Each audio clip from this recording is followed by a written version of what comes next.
Un saludo especial en esta tarde de viernes, retomando entonces el segundo ciclo de Candiles en la Niebla, lecturas latinoamericanas de poesía. En la tarde de hoy nos reunimos gratamente con el poeta chileno Héctor Hernández Montesinos. Con Héctor íbamos a cerrar el ciclo anterior, tuvimos problemas de logística. Santiago de Chile nos hizo una mala pasada con la conexión de luz. Y ahora, pues entonces, gratamente lo tenemos por acá poniéndonos al día y, como les decía, dándole inicio a este segundo ciclo de Candiles en la Niebla. Héctor, un fuerte abrazo de bienvenida y agradecimiento por tu compañía en la tarde de hoy. No, estoy muy feliz, Luis Arturo, queridos amigos, amigas en Colombia, en la universidad y quienes estén viendo este conversatorio, esta lectura. Feliz de que ciertamente, ¿no? La vez pasada lo planeamos, tú lo organizaste muy bien, el evento, todo, pero tuvimos el problema más insólito, que se cayó los cables acá en Santiago, estuvimos oscuras todo un día, entonces que justamente esto nos demuestra que las tecnologías, uno construye un mundo virtual, una identidad, un universo, ¿no? Y basta que se caiga un árbol afuera de tu casa y pues ya se acabó todo. Pero ahora aquí estamos y con más ganas y han pasado más cosas y feliz de estar contigo nuevamente y con ustedes. Estoy muy contento. Muchas gracias. Leeré una breve reseña de Héctor. Héctor nace en Santiago de Chile en 1979. Es licenciado en letras, tiene estudios doctorales en filosofía, mención estética y teoría del arte, Universidad de Chile, y en literatura, la Universidad Católica de Chile. A los 19 años recibió el premio Mustakis a jóvenes talentos. A los 29 el premio Pablo Neruda por su destacada trayectoria tanto en Chile como en el extranjero. Ha sido becario del Ministerio de las Culturas, las Artes y el Patrimonio, Fundación Andes, FONCA, México y el CONICIT. Es el compilador de los 2 tomos de América, Novísima Poesía Latinoamericana, en 2010 y 2017, y Halo, 19 poetas chilenos nacidos en los 90, publicada en 2014. Apareció en Cuerpo Plural, Antología de la Poesía Hispanoamericana Contemporánea, publicada por la editorial Pretextos en 2010, y en la antología El Canon Abierto, Última Poesía en Español, publicada en 2015 por Visor, entre otras antologías.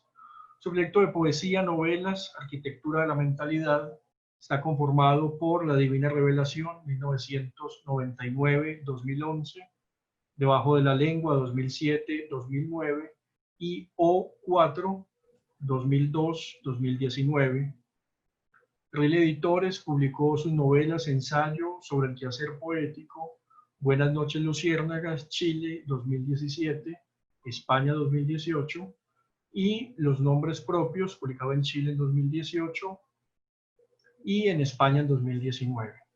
Sobre el poeta Raúl Zurita, ha editado la muestra Veraz, Ediciones Biblioteca Nacional 2017, y Un mar de piedras, Fondo de Cultura Económica 2018, una edición de sus entrevistas entre 1979 y 2017. Querido Héctor, nuevamente bienvenido. Quisiera entonces, por favor, para disponer un poco el oído, escucharte leyendo tus poemas para darle paso a esta conversación. Le recordamos entonces también a todos los participantes que el chat está abierto por si se animan a conversar con el poeta. Adelante, querido Héctor. Vamos. Hoy día estuve leyendo para una escuelita en Pereira, así que hoy día ha sido mi día felizmente colombiano. Ya, voy a leer acá,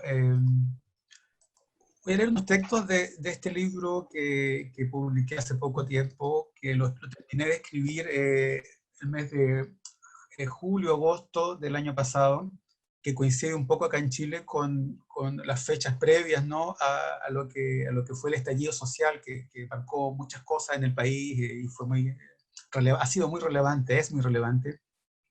Terminé un poco el libro ahí antes de eso, y el libro salió de imprenta un poquito después de la cuarentena, aquí en fin de marzo, comienzo de abril. Entonces ya es un libro un poco maldito, en el buen sentido, ¿no? De que le tocó un mundo en llamas. Y lo más curioso de que este libro trata sobre eso, trata sobre un mundo en llamas. Bueno, no es tan curioso porque el mundo está en llamas hace bastantes siglos, por no decir milenios, pero el libro trata, bueno, es de poesía, pero trata sobre, o sea, parte de la premisa que la Tierra ya no existe como planeta, sino que lo que se encontró, una especie de archivo virtual o qué sé yo, alguien, un editor, una editora, editores, ¿no? En el futuro, que no se sabe cuándo puede ser, eh, encuentran, ¿no? Encuentran este archivo, no sabemos si son humanos o no humanos, no tenemos idea, pero eh, es lo que es lo que quedó de una humanidad que tampoco sabemos si es esta o no. Entonces, y ese es el libro o cuatro, ¿no? Que siempre me preguntan cómo se llama, pero es un círculo con cuatro palitos, y tiene que ver con eso, ¿no? Con la idea de un mundo que ya no existe, y que en cierto modo, y luego, bueno, luego con el virus, lo que estamos viviendo, en cierto modo también el mundo dejó de existir como para nosotros fue durante la, la vida que hemos tenido. Entonces, el texto que voy a leer son unas pequeñas prositas eh, que hablan un poco sobre eso, ¿no? Sobre el sentido de la poesía y el presente y el futuro y el pasado y todas esas mentiras. En cierto momento de lucidez extrema, las letras son imágenes, círculos, líneas que se extienden o pliegan, que comienzan y luego se acaban al alejar el lápiz de la realidad. Todo niño es un libro en la selva, un salvaje que mira las cosas con la extrañeza de la creación y la destrucción. Conocer significa armar y desarmar, o viceversa, y el lenguaje es la primera casa de muñeca que tenemos, en todo su artificio, su miniatura, su posibilidad de combustión. Nada se crea sin que algo se destruya. De alguna manera ese proceso es la dichosa transformación. Ciertamente la poesía no es mucho más que eso. El niño es el primero en saber que él mismo se transformará, aunque su presente, sea eterno. Su deseo y necesidad son justamente su infancia, las llamas donde arderá su pasado y su futuro. Algo similar ocurre en el poeta con su propio yo. La infancia es la adultez de la poesía, este planeta el lugar donde deben volver los cantos. Mirar el pasado es mirar a la muerte, aunque no exista un pasado, sino uno mismo mirándose en unas murallas con ojeras. Es la propiedad privada de la propiedad privada. Mientras más algo, más menos. Su lúcido recuerdo es desaparecer. Las piedras y los padres de las piedras. Hacia el futuro se mira en plural, pues tarde o temprano todo renacerá en palabras. Los límites de la historia son los límites de la gramática, el tiempo de los tiempos verbales, el yo y el nosotros, en su imposibilidad de existir, en el duelo que significan bajo el sol. No hay humanos sino uno que los nombra a todos. No hay estaciones sino cambios de color, el color de la historia. Llueve la sociedad moderna y recién ahí recuerda que es sociedad y que no es moderna. El público de la lluvia se deja torturar por la historia de la lluvia, por la imposibilidad de un diluvio sintagmático, el desastre de que se mojen las palabras cuando queríamos calentarnos con ellas. Susurran bajo los polímeros, brillan las calles y todo lo que exuda vapor morirá. El invierno le recuerda al mundo que una vez se congelaron los colores y que hablar era un modo de sobrevivir, habitar y habitarse por el hálito de los perros de casa. Un recuerdo de estalactitas de palabras sobre el rostro mientras espera la muerte. Eso es la memoria, hablar para no morir otra vez. Y el último, era un mundo maquinal y cavernario, atiborrado de dispositivos con uñas, cerebros extraíbles y sistemas digestivos de la información. La telepatía se hace a pie pelado y la corteza es el tamaño de nuestro universo. Era un mundo especializado en fabricar desechos, sintetizar proteínas de otros, información basura y el problema de la acumulación. Todo eructa en la memoria. Creemos recordar personas y hechos, pero recordamos las palabras que inventamos en ese momento. Palabras que hemos elegido para nombrar lo que nunca existió. A todo lo que podemos acceder de lo que ya no está, lo que ya no es, está en el lenguaje. Héctor, te escuchaba un poco pensando este libro O4 y hablabas de un mundo en llamas. Yo inmediatamente me llevé esa imagen a tu escritura, ¿no? A tus otros libros, tu escritura en llamas. Y trataba de recoger un poco también pensando en este O4 que cierran 20 años de escritura tuya. ¿Cómo pensar esa relación de O4 con los primeros libros? ¿Cómo pensar ese jovencito de hace 20 años que se estaba enfrentando a la lectura, a la creación, a la escritura? ¿Cómo es ese proceso para llegar a O4? Bueno, gracias por tu pregunta, Luis Arturo, y pareciera que tenemos efectos especiales, porque la lámpara aquí abajo pareciera que tuviera una llama de fuego. Entonces, esta es una respuesta con efectos especiales, mira, me encanta. No, la historia es larga, pero muy sencilla, y es muy corta, pero también muy compleja, ¿no? Empecé a escribir a los 19 años, tengo 40 y al doble, y desde ese momento yo tuve la intuición, o quizás fue un poco una automaldición, no sé, que quería hacer 3 libros, porque a mí siempre me gustó mucho la tragedia griega y Esquilo, esas cosas. Entonces yo sentía que con 3 libros está bien, ¿no? Es como que 3 era el epicentro de algo que podía parecerse a una vida, ¿no? Entonces, en 99 me dediqué a escribir el primer libro, entonces son 3 tomos lo que he hecho en poesía, son 3 tomos grandotes, ¿no? De 800 páginas, 500. Y eso es el proyecto, está cerrado ya con este libro 4, ya cierro lo que es la escritura en poesía.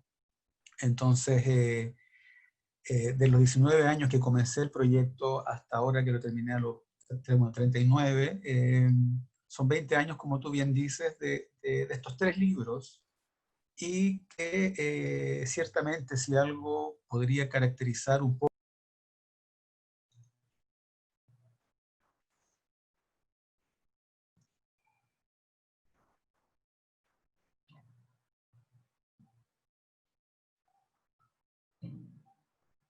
Héctor, ¿nos escuchas? Mira, vamos a hacer una cosa, voy a cambiar mi señal, porque ya veo que mi señal está del Wi-Fi está mala en casa, voy a poner la señal de celular. Así que, porque esa no se cae nunca, mi señal de celular. Vale. Pero bueno, como iba explicando, tiene que ver con eso, ¿no? Que si hay una imagen que podría resumir el proyecto de todo esto que he hecho, justamente la del fuego, en el sentido de que siempre ha sido una transformación. Yo creo que la poesía transforma a quien escribe, transforma a quienes la leen, ¿no? Y nuestras propias historias como lectores tienen que ver con eso. Y transforma también el mundo, ¿no? Un mundo sin poemas, aunque da lo mismo los poemas, un mundo sin poemas ya suena un mundo un poco maquinal, un mundo que justo el poema que nos escuchó, que era el último, el mundo maquinal, tenía que ver con eso un mundo sin poemas, ¿no? Y da lo mismo los poemas si son buenos, malos, bonitos, feos, grandes, cortos, barrocos o conceptuales, o da igual, sino que un universo sin poesía, sin personas que se emocionen, que se amanezcan escribiendo, sin muchachas y muchachos enamorados, sin ancianos que no quieran morirse, personas privadas de la libertad, personas en situación de calle, de guerra, de dolor, si no tienen la posibilidad de expresar esa humanidad, es que ese mundo no se merece ese dolor, no se merece el dolor de alguien. Si ese dolor no puede expresarse, no puede conmover a otras personas. Y este es el sentido ético que tiene la poesía, más allá de partidismo y de allá, de acá, de arriba, abajo, blancos, negros, azules o rojos. Tiene que ver con la posibilidad de que una persona, un joven, un niño, una anciana, un anciano, de cualquier género, cualquier raza, cualquier color, cualquier lugar, cualquier clase social, cualquier todo, puede decir, estoy vivo, estoy aquí. Y creo que ese testimonio, ¿no? Que es un poco la idea de este libro, Los Cuatro, que en el futuro los poemas que van a quedar son poemas, ni siquiera son los poemas, son lo que alguien imaginó que era una vida, tal como nosotros imaginamos cómo fueron las vidas de los griegos, y leemos la mitología como si fuera grandes obras, son grandes obras literarias, pero sobre todo eran parte de una vida. La gente soñaba con esos mitos, con esos personajes, esos dioses, esos héroes, lo esperaban, lo veían, cuando iban al bosque veían a Artemisa, veían a Ceres, veían a Zeus, veían a Apolo, lo escuchaban. Y la locura ahora es escuchar voces, pero ellos escuchaban a los dioses griegos, escuchaban al daimon de Sócrates, qué sé yo. Entonces, mi relación con la poesía es esa, una relación con el mundo. No puedo no ver el mundo sin la mediación de la poesía, se me hace imposible. Siempre se dice que hay dos materias primas de la poesía, las palabras y la vida. Ciertamente creo que sí, pero lo que yo decido 500% es que la que me interesa es la vida, porque las palabras se pueden cambiar, se acomodan, los poemas se achican, se sintetizan, se agrandan, se transforman, se traducen, etcétera, pero no las vidas. La vida es ese único momento, en ese único lugar, con esa única persona, y no hay posibilidad de repetición, no hay posibilidad de editar una vida, no hay posibilidad de agregarle una estrofa más, de poner el corrector del Word en la vida, no hay posibilidad. Entonces, como cada momento es único y los poemas no son únicos, yo siempre me voy a decidir por la vida, por, por el instante de la vida, porque en las millonésimas de posibilidades de que algo hubiese existido, existe. Entonces, todo lo que nos rodea, todo lo que sucede, la probabilidad de que eso hubiese existido es el 0,000000001%. Yo creo que ese 0,0000001% es la poesía.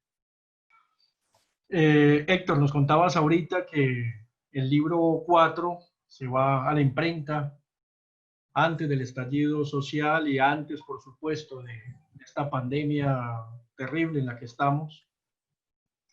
Y el libro creo que funciona, se me ocurre la imagen de esas cápsulas de tiempo que se enterraban o que se entierran todavía con esa intención de que la humanidad los encuentre o algún sobreviviente o algún tipo de vida más allá de la humana encuentre vestigios de lo que fuimos. Es un libro que de alguna manera se anticipa a lo que estamos viviendo, aunque como lo decías, pues el mundo siempre ha estado en llamas. Pero quería preguntarte cómo es esa relación de quien escribe con el futuro que vive al mismo tiempo. Es decir, cómo te encuentras frente al O4 ahora en donde se avisora un poco ese declive que cuenta tu libro. Yo, bueno, quizás todos los chilenos puede que seamos un poco apocalípticos. Nuestras historias como familiares están marcadas por los terremotos, ¿no? Los terremotos que vivieron nuestros padres, nuestros abuelos, nosotros mismos de niños, el terremoto más o menos reciente. Entonces, como que la historia familiar y la genealogía siempre tienen que ver con un desastre, ¿no? Con un desastre natural. y por mi parte, yo siempre me gustó mucho bueno, yo creo que mi gran problema, y ese es el problema que hace que uno escriba poemas y que haga cosas medias raras de escritura y qué sé yo, tiene que ver con imaginar. Imaginar mucho, que yo creo que es lo que hablaba un poquito hoy día con los niños de Pereira, de que los poetas, las poetas, lo que hacemos es una especie de gran flashback o de retorno a la infancia, donde cada cosa, cada palabra, cada significado, cada brillito de todo era nuevo, y esa sensación de volver a ver el mundo de nuevo, y más ahora que el mundo ya está un poco cancelado, el mundo ya, estamos en las ruinas de un mundo y que ya eran las ruinas de antes, estamos en las ruinas de un mundo, creo que es tiempo de que volver a construir. Siento un optimismo, eh, no es cómodo decirlo, ¿no? Cuando hay muertos, cuando hay personas sufriendo, cuando hay dolor, pero siento un optimismo de que el mundo debía, teníamos que tener un remesón, algo que nos dijera parar un poco, calma, calma. La ansiedad que tenemos todos realmente es un poco el reflejo del mundo, que es el mundo del ansioso, y el mundo, no estoy diciendo que sean lo otro, nosotros somos el mundo.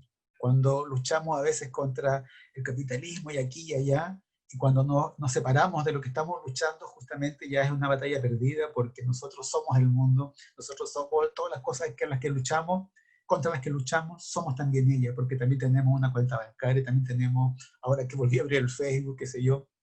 Entonces, por eso vuelvo al sentido ético de la escritura, del arte, de la cultura, de lo espiritual, de lo que sea, del humano, porque si no volvemos a que esto sean solo palabras. Y yo, como te decía, desde que comencé esta cosa de la escritura, yo me resistí y me resistí y me resistí a que la poesía fueran palabras. Para mí no hay cosa más alejada del universo que la poesía y los poemas. Para mí son cosas que no tienen nada que ver, pero nada, nada, nada, nada. La poesía no tiene una explicación, no tiene una cercanía con la escritura. La poesía es algo que se vive, que se siente, que se transmite de manera no lingüística. Son hechos. Cuando tú vas por la calle y ves, no sé, un árbol que está diferente, un árbol que tú has visto durante 20 años, pero un día ese árbol tiene otro brillo, otro color, otro movimiento, y algo pasó. O, o una persona, o un concepto, una idea, un recuerdo, un trauma, una pesadilla, de repente los dolores que tenemos, de repente un día distinto, de repente algo pasó. Entonces, yo siento que la poesía tiene que ver con eso, con experiencias que no tienen nada que ver con el lenguaje. Y cuando acceden a una posibilidad de lenguaje, que ahí está el poeta un poco como intermediario entre este mundo de los vivos y este mundo más allá, accedemos al poema. Y para mí, ¿qué es el poema? Es un poco la muerte de la poesía, es la traición a ese hecho único, singular, que uno vive y que nadie más eh, eh, vive, porque no podría describir nunca cuando la sensación que tiene uno, por ejemplo, ya con este árbol que tú lo has visto 20 años, 30 años, 40 años o 3 días, y de repente ese árbol es distinto, se mueve distinto, pasó un viento, una ráfaga y se movió de manera distinta y no pudiste olvidarlo hasta las 3 de la mañana que estás en la cama. ¿Y por qué se movió así esas ramas, esas hojas? Eh, ¿Por qué pasó eso? Los antiguos dirían, ¿no? Pasó Apolo, pasó un dios, otros dirían que las corrientes del mar, da lo mismo, pero esa experiencia es indescriptible, intraducible, porque es una experiencia física.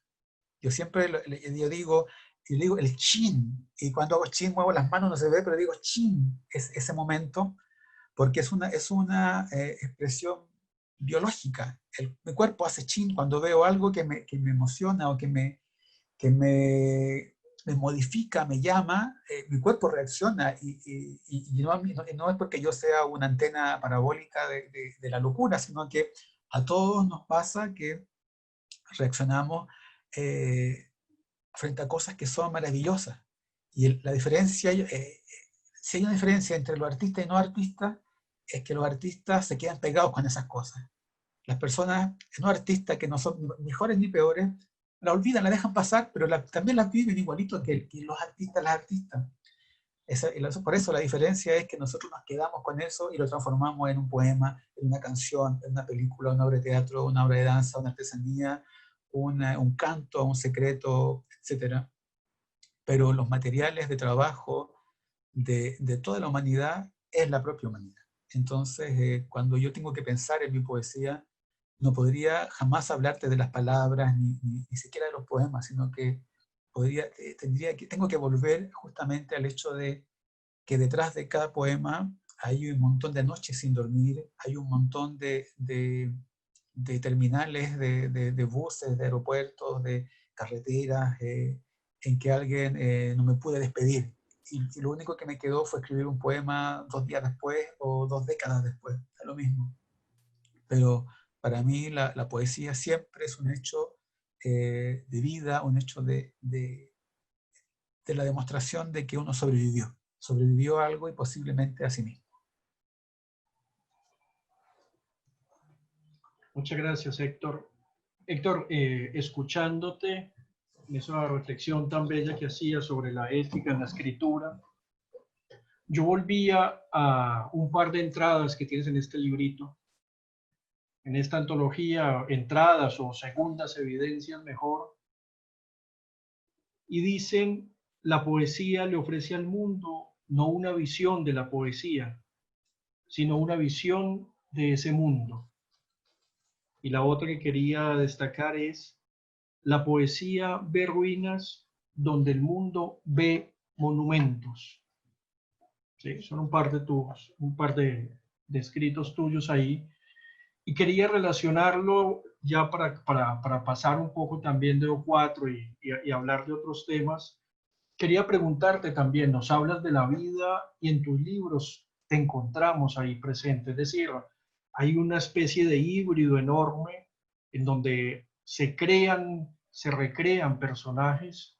Quisiera que nos hablaras un poco también sobre Auroro, cómo nace ese personaje, quién es, que nos hables sobre ti en tus propios poemas, ¿no? Hay un tono también autobiográfico en muchos de ellos, hay una intención por retratarse en ellos, donde nos cuentas de tus viajes, donde nos cuentas de la soledad, de la noche, de los amores, ¿sí?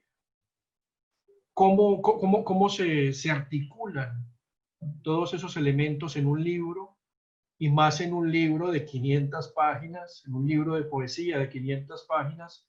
Y para cerrar la pregunta, que ya es bastante, ¿qué es eso de, no de libros de poesía, sino de novelas de poesía? Porque ya es la tercera y como lo mencionabas ahorita, son libros de 500, 600, 800 páginas. Quisiera que nos cuentes un poco también sobre ese nuevo concepto de poemas, novelas, poemas. Nada, no está nuevo, oye, ya lo hizo Homero, pero bueno. En realidad yo cuando empecé a escribir, como te decía, bueno, ahora pienso un poco en esa pregunta, en ese momento no me lo hacía a los 19 años, tan claro como ahora, pero cómo hacer poesía sin poemas, que esa era un poco como la pregunta inicial de todo. Cómo llevar a un libro, a una obra, a un objeto material, todas estas cosas esta experiencia que estaba viviendo, que estaba sintiendo a nivel personal o a nivel colectivo, con mi grupo de amigos, con mi generación, cómo, cómo esa poesía, yo empecé a los 19 años, yo estudiaba en la Universidad Católica y literatura, pero me aburrí mucho, y con mi amiga Paula Lavaca me invitó a un taller de poesía y ahí comenzó todo, porque era lo opuesto, ¿no? Un poco a lo que había en la universidad, y por eso tengo mucho cariño a los talleres, porque a los talleres siempre digo lo mismo, pero me solazo en que sea así, de que llegan ahí los bichos raros, ¿no? Cuando un muchacho, una muchacha, lee libros hasta las 3 de la mañana, ve, no sé, documentales sobre poetas, y habla con sus amigos, sus amigas sobre poesía. La familia, las parejas, los compañeros, compañeras dirán, oye, qué raro esta persona.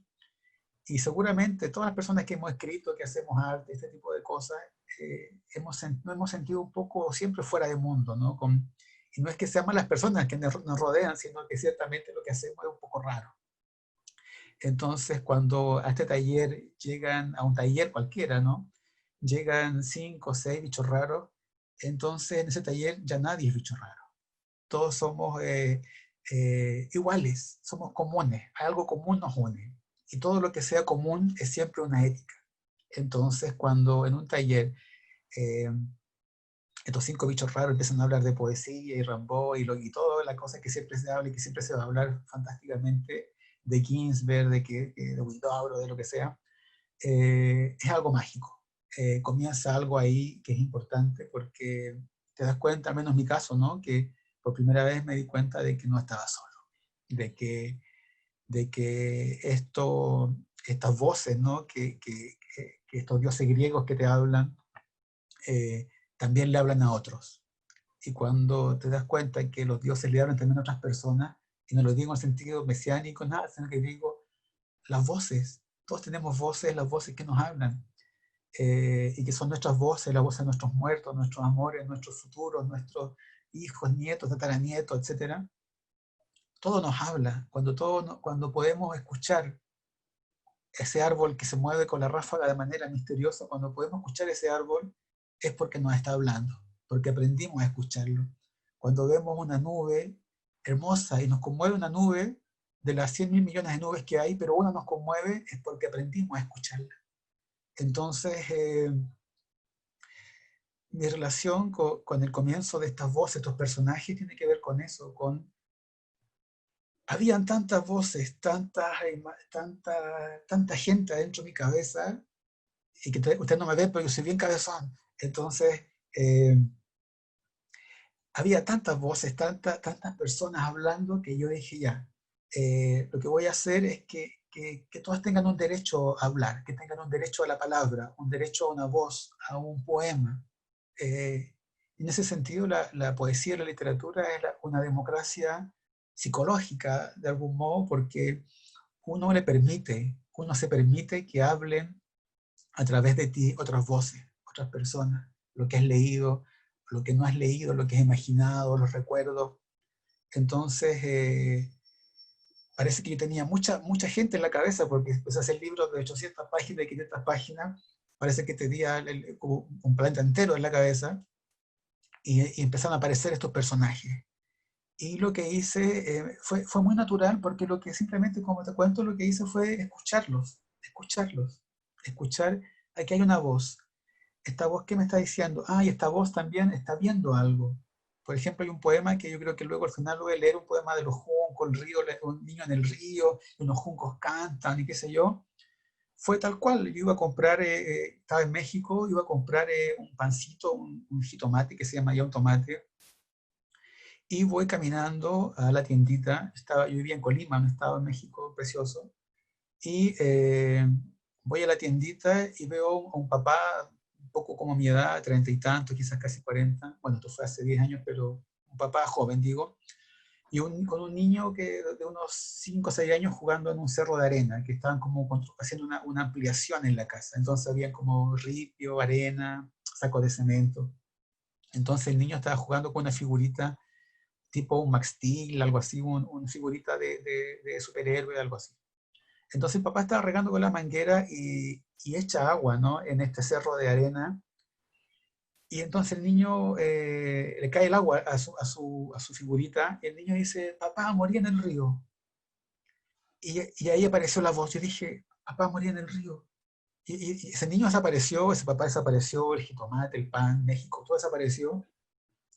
Y pensé, papá, morí en el río. Ellos fueron, no los niños. Y esos juncos me dijeron que estas piedras eran mágicas. Y empecé a escuchar esa voz, y me retrocedí tipo Michael Jackson, así que caminando hacia atrás a casa, y empecé a literalmente transcribir la voz que estaba escuchando. Papá murió en el río, ellos fueron, no los niños, esos juncos malvados me ofrecieron estas piedras, me dijeron que eran mágicas, yo les creí y me lancé al río. Papá, ellos me engañaron, no fue mi culpa morirme. Los niños, y así, etcétera, etcétera, etcétera.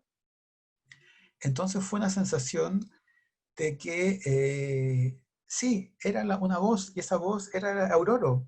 Y luego apareció eh, Auroro, vas a caminar a una montaña, y ya era Auroro, yo fui a comprar no sé, a las 5 de la tarde, y cuando miré por la ventana ya eran las 4 de la mañana. Entonces era la aurora, entonces dije, bueno, apareció Aurora, es Aurora, es el hijo de la mañana, el hijo del alba, es un dios griego, ¿no? El hijo de la aurora es un dios. Entonces dejé que hablara, dejé que hablara. Y lo mismo con los otros personajes, bueno, algunos más chistosos, entre comillas, tengo poemas de la Gloria Trevi, de Paulina Rubio, de un montón de cosas, de las chicas superpoderosas, pero todos hay un derecho a la palabra, que ojalá los políticos pensaran lo mismo, darle derecho a la palabra a la ciudadanía, a las personas, pero bueno, al menos en la poesía pues, tenemos la posibilidad de hacer un mundo un poco más justo en el que permitimos que el otro hable y también lo otro, porque no siempre es humano, siempre es lo que está en la poesía, y yo creo que gran parte, en efecto, no es humano. Hablan, el fuego habla. De hecho, el día que te voy a contar una cosa medio extraña, y a ti, a quienes nos están viendo, que tiene que ver con el día que se cortó la luz, que íbamos a hacer la primera conexión y no hubo, y se cortó la luz, evidentemente, y yo prendí una velita que tenía ahí y me puse a tomar unos apuntes, qué sé yo, sobre el corte de luz, y de hecho voy a leer ese poema ahora, se me ocurrió que podría funcionar, porque escribí ese día. Y dije, bueno, voy a escribir hasta que se apague esta velita tan bonita. Y luego empecé a mirar la llama de la vela, que es una cosa que uno ya perdió en el mundo del campo, quizás donde no hay luz eléctrica, o más común, la vela, ¿no? Pero la vela es algo que nos sustrae al siglo XV, al siglo XIV, al siglo V, hombres, mujeres leyendo a oscuras con una vela, y a mí se me fue el tiempo.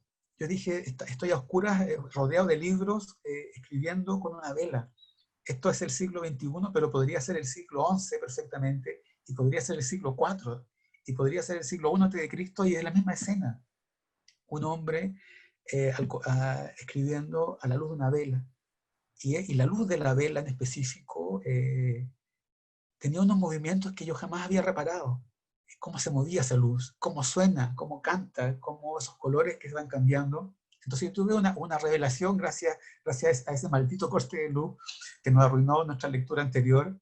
Tuve una epifanía justamente de que las cosas, antes que verlas, hay que escucharlas. Escuchar todo, porque todo está hablando, todo está vibrando, todo canta, todo tiene un sonido, y no es que uno esté bajo situaciones psicotrópicas, sino que al ponerle un nombre a algo, ya ese algo canta. Si tú le pones un nombre a un perrito, ese perrito ya, esos ladridos no son los ladridos de un perrito, son los ladridos de Bobby, de Juanito, de quien sea.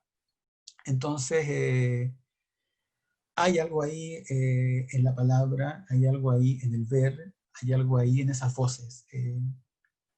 Ahora en la psiquiatría, en el mundo moderno, la gente que escucha voces le dan remedio y le dicen que está loca. No, desde la poesía yo le digo, no, usted no está loca, usted no está loco, usted es un artista. A esas voces hágale caso, conviértala en poemas, en canciones, escriba una carta, escriba en el Facebook, escriba un testamento, escriba una carta para alguien que nunca la va a leer, pero no importa. Esas palabras nos recuerdan que somos parte de algo más grande que nosotros. Muchas gracias. Héctor, nos antojaste de ese poema. ¿Te animas a leerlo ya? Para Sí, acompañar. Vale. primero lo voy a buscar, así que si que me puede hacer una pregunta cortita por mientras. O, bueno, si lo encuentro rápido, porque Pero como te digo, no lo tenía pensado, pero sí, y tiene que ver con lo que hablamos del fuego, con tu primera pregunta, en la relación del fuego. Yo siempre digo que la poesía chilena, y quizás tú me puedas decir, ¿no? Que si pasa en la poesía colombiana. En la poesía chilena tenemos nuestros 4 poetas, que son los poetas clásicos, los poetas, nuestro canon, que son Neruda, Mistral, Huidobro y Pablo de Roca. Entonces, yo, para hacerlo mnemotécnicamente, o elementécnicamente, yo digo, bueno, Pablo Neruda es el agua, ¿no? Porque el bacalao, el pescado, la isla negra, la mascarón de proa, y su poesía tiene que ver mucho con el agua, tiene miles de poemas del agua, el mar, etc. Al mismo tiempo, Huidobro con el Altazor y todo es el aire, su poesía habla del aire, Octavio Paz le dice el oxígeno invisible, eh, todos los poemas a Altazor, Pagoda Oculta, esto tiene que ver con ese espacio en la página, que es aire, que es literalmente aire. La Mistral es seca, es dura, y ella habla de la tierra y se identifica con Monte Grande, que es donde vive, de esos valles en el norte de Chile, la cordillera. Ella se identifica con lo árido y lo seco de la tierra, del desierto. Y Pablo de Roca, que el menos conocido quizás fuera, es un poeta colérico, de libros también de, por ejemplo, Los Gemidos, que es un libro de 1922, que es un libro, el primer libro vanguardista nuestro, y que yo me identifico mucho con Pablo de Roca, me siento muy rockiano, porque Pablo de Roca también es el fuego, ¿no? Es la combustión de las cosas, escribir siempre con un mundo en llamas, que posiblemente el mundo a veces está más en llamas que otras veces puede que no esté en llamas, pero cuando el poeta está en llamas, pues todo arde, ¿no? Entonces Pablo de Roca representa el fuego. Entonces cuando yo, o sea, yo, bueno, en las cosas que se emburran en esas teorías raras, yo digo, quizás en todos los países hay una especie de canon poético y los poetas, y hay poetas que tienen que ver con los elementos, pero no lo sé. Es una teoría misteriosa, sería más misterioso que fuera así, que en cada país se pudiera hacer un canon de esos poetas literalmente elementales. Pero bueno, habrá que hacer una investigación. Ahí tienes una nueva investigación, Alberto. Una investigación, los elementos y los poetas. Ya encontré el texto. Vale. ¿O ya encontraste los poetas elementales de Colombia? ¿O Creo que todavía no? podríamos seguir un poco esa reflexión, ¿no? Ah, ya mira, voy a leer el texto y luego ya te doy tiempo para que reflexiones más sobre tus poetas elementales de Colombia. Suena WhatsApp, pero creo que a mí lo voy a cerrar entonces. Bueno, este poema tiene que ver con ese día a oscuras, ¿no? Que fue un gran día, lamentablemente no por lo que no pudimos conectarnos, pero fue un día que quedó acá en este texto. Un mundo sin luz vuelve a ser el mundo del habla, del susurro, de la interjección. Cuando casi no nos vemos y solo podemos oírnos, es la voz literalmente el mundo entero, lo que está cerca y lo que está lejos, lo preocupante o lo que nos hace sonreír, la soledad o el amor. La diferencia entre los vivos y los muertos son solo sombras y quizás siempre haya sido así. Oscurece poco a poco y el tiempo se convierte en espacio. Todo lo que siempre fue blanco, invisible, una pátina iluminada, comienza a tener volúmenes, perfiles, aristas en esta penumbra del presente. Los objetos nos miran cuando bajamos la mirada, nos acechan los ruidos en la única vez que reparamos en ellos, y es la sensación de que no somos dueños de nada. Estamos en medio de algo que solo podemos percibir cuando no podemos verlo. Si me despertara de un sueño y me dijeran que han pasado 150 años hacia atrás, lo creería sin dudarlo. Uno observa un muro y ve en él su cabeza mirando a otro muro que ya no existe. Un grupo de personas alrededor de una vela, antes o después de Cristo, es exactamente la misma escena. La oscuridad de una casa la conecta con todas las casas que ha sido, con todos quienes la habitaron, con quienes han llorado allí, quienes se han enamorado y quienes han partido sin regresar jamás. Digo 150 años y podrían ser 2500. Y no sería una vela en una casa, sino una lámpara de aceite en una tienda donde se oye el mar a lo lejos. Lo único que se escucha dentro, sí, son voces. Alguien habla y el resto permanece en silencio. No hay nada más de lo que esas personas hablan junto a las olas que se estrellan contra las rocas. En un mundo donde no existe la escritura, la única posibilidad de eternidad es lo que alguien habla de otro. ¿Qué es un muerto? ¿Qué cosa es un muerto sino lo que se dirá de él? El honor no es nada distinto a lo que permanecerá cuando ya nada permanezca. Y eso es un héroe. No son únicamente sus hazañas y su nombre, sino el recuerdo de sus hazañas, y eso es su nombre. La gloria es un efecto del discurso, como la verdad y la mentira, como la literatura. La palabra griega para épica está emparentada con la de escuchar. Escuchamos lo que esos hermosos muchachos cantan, seguirán cantando, como el canto de los pájaros que también es parte de esa familia de los significados. Solo en oscuridad se puede escuchar ese trino, solo ahí es posible esa inmortalidad. El héroe no es más que lo que alguien oyó y repitió, un rumor, un asombro, una pasión, lo que cientos de personas, quizá miles, hablaron, imaginaron, soñaron, cantaron. Un héroe es el que sobrevivió al silencio, al olvido, al vacío en el aire entre un rostro y otro. Héroe es alguien que alguien aún recuerda. El lenguaje como alfabeto aparece entonces como pequeñas casas en el oído, oficinas de la mirada, como una tironía nueva para la mente. Hay otra naturaleza dentro de la naturaleza, posiblemente un virus que habita entre esos palos parados y sus toldos. La letra es siempre enfermedad y está vacía. Esos signos muertos con cabeza de vaca y en forma de rueda no pueden traer comida al granero. Mienten. Dicen que la escritura hará más hermoso el mar. Escribiremos para que los héroes puedan descansar unos milenios. Se escribirá para que esas voces cesen poco a poco. El oráculo sabe que el enemigo no es el que toma la espada. Él habla, la reunión, la asamblea. Dos amantes frente a frente como Aquiles y Patroclo son más peligrosos que los dioses, juntamente porque los héroes morirán. Así es, cuando todos se callen, el mundo de los dioses y los héroes morirá. La escritura es esa muerte. Toda la arquitectura griega, la escultura griega, no es otra cosa que el vano intento de hacerle el peso a la peste de las palabras. Alguien dice que el mármol permanecerá más que esos malditos signos sobre las pieles de animales muertos, pero no es así. Los templos caerán uno a uno y las palabras se quedarán ahí aspirando el polvo a través de los siglos. Todo se convierte en piedra cuando se convierte en papel. Todas las pasiones, el coraje, la venganza y el dolor son estatuas funerarias en la escritura. Los cantos con que se construyeron esas columnas y los enigmas antes de morir, todo cayó. Los agonizantes tararean canciones de infancia y los sobrevivientes obligados a leer lo hacen en voz alta. Es la última resistencia al final del mundo. La democracia solo fue posible porque esos hombres hablaron. En una isla en el Egeo, unas mujeres cantaron frente al mar.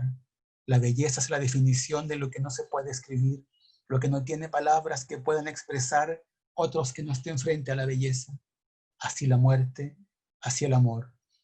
Los susurros, los quejidos, los secretos, esas vidas que se desearon fortuna y felicidad al regresar del Hades cada mañana, esas vidas que al encontrarse en el brillo de las miradas sonrieron como sonrieron sus pasos al irse juntos. Eso fue la poesía antes de que las palabras lleguen con sus sombras a carcomer el amor y maldecirlo. Los héroes y los amantes no volverán a ser nombrados. De los dioses se escribirán libros para que no puedan volver a nacer. La escritura triunfará y todos habremos muerto. Recordar es un acto funerario.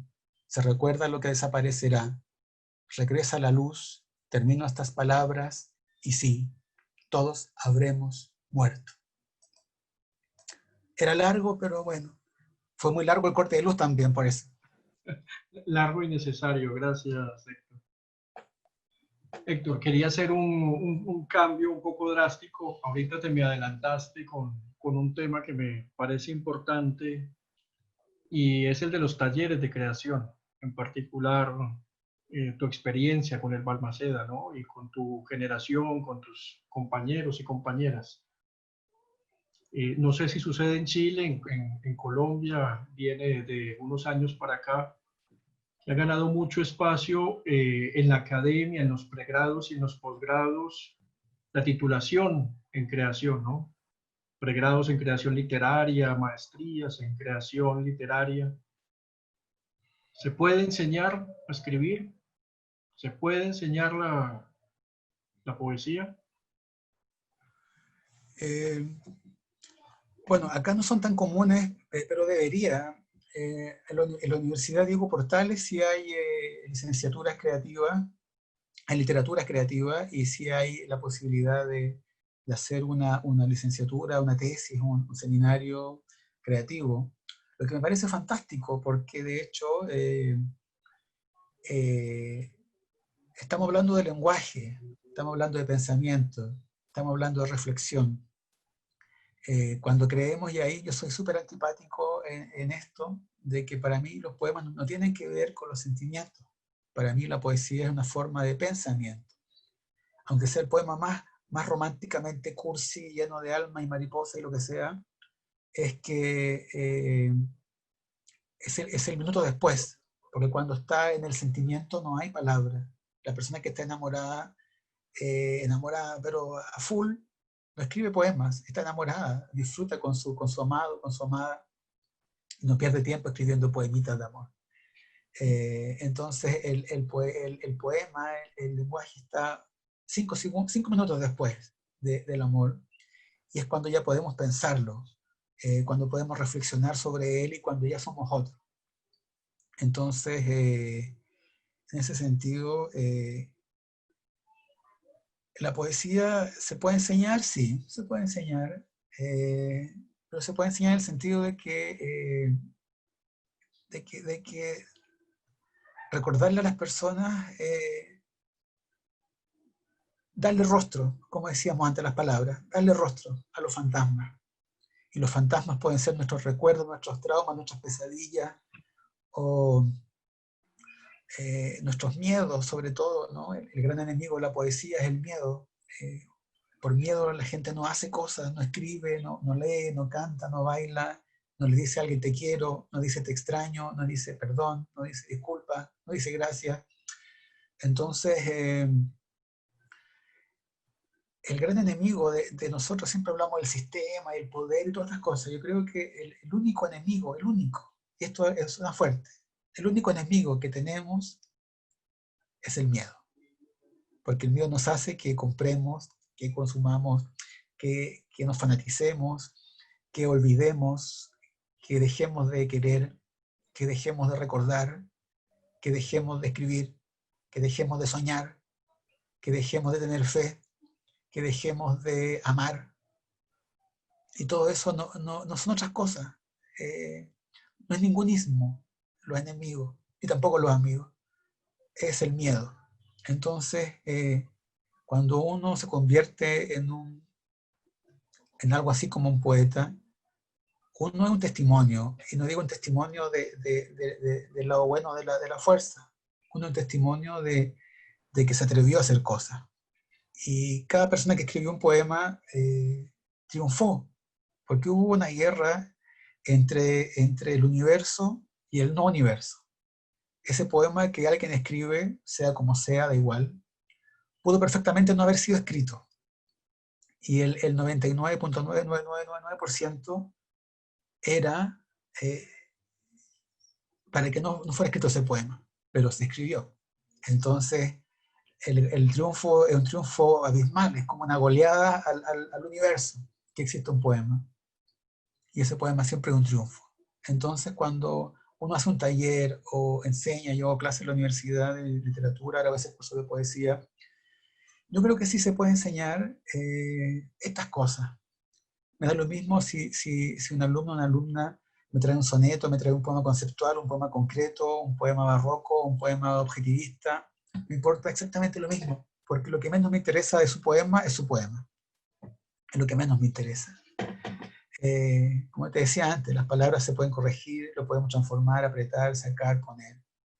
El miércoles también tuve una reunión con una escuelita de Pereira temprano, y uno de los estudiantes preguntó una pregunta que me pareció fantástica, que decía, ¿está bien o no romper el estado virginal e impoluto? Esos fueron sus adjetivos fantásticos. Virginal e impoluto del poema que nace del alma, o uno puede arruinarlo corrigiéndolo. Y yo dije, esa pregunta ya es un poema, es el arte poética. Dije, el chiquillo había tenido unos 13 años y era un chiquillo así que se veía que amaba, que su pregunta fue como, se veía que era con amor. Entonces, estas cosas me gustan porque justamente es eso. Dije, la única forma, la mejor forma de corregir un poema es hacer más poemas. Yo soy enemigo de corregir como jardinero, de sacar, podar. Para los jardineros están los jardineros, que son los grandes poetas de nuestro mundo. Yo creo que cuando alguien que está escribiendo poemas, sea que alguien que esté comenzando en esto, o que tenga ya pasos avanzados, o que ya esté en un momento en que sea, creo que la mejor forma de corrección de un poema es hacer más poemas. Porque la poesía de algún modo se autorregula, y un poema siempre está hablando con otro, porque si creyéramos esa ingenuidad que a veces cree la poesía objetivista, o qué sé yo, de que un poema es una unidad cerrada, o el estructuralismo, peor todavía, que cree que un poema es una unidad cerrada, entonces mejor nos vamos al McDonald's y hacemos hamburguesas feliz, hamburguesa poema, pues no sé, hacemos un librito felices. Y los libritos no son felices. Un libro de poesía, siempre hago una diferencia, por ejemplo. Para mí el poemario es un libro que colecciona poemas y que está uno detrás de otro y que da lo mismo un poco el orden cronológico, etc. Y ese es un poemario para mí, que lo miro un poco así, lo miro un poco feo.